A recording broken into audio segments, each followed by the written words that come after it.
2-3 రోజులుగా కురుస్తోన్న వర్షాలతో ములుగు జిల్లా అతలాకుతలమవుతోంది.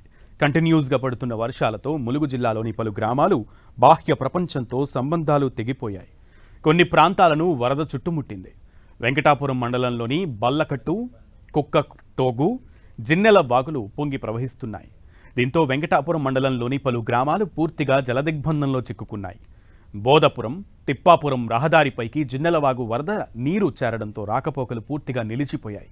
దీంతో పెంకవాగు, తడపల, తిప్పాపురం, కలిపాక తదితర అటవీ గిరిజన గ్రామాలు బాహ్య ప్రపంచానికి దూరమయ్యాయి. వెంకటాపురం మండలం వ్యాప్తంగా వర్షాలు కురవడంతో అధికారులు అప్రమత్తమయ్యారు. వరద ముప్పు పొంచి ఉన్న గ్రామాల్లో పోలీసు శాఖ సిబ్బంది విధులు నిర్వహిస్తూ సహాయక చర్యలు చేపడుతున్నారు. ప్రజలకు ఎలాంటి ఇబ్బందులు కలగకుండా ఉండేందుకు క్షేత్రస్థాయిలో విధులు నిర్వహిస్తున్నారు. మరోవైపు వరద ప్రవాహం గ్రామాలను చుట్టుముట్టడంతో ప్రజలు, వైద్య సేవలు, అత్యవసర అవసరాల కోసం గిరిజన గ్రామాల ప్రజలు తీవ్ర ఇబ్బందులు పడుతున్నారు.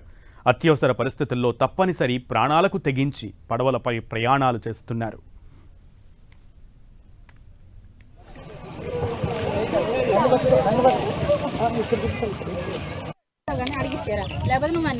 ఏమన్నారు?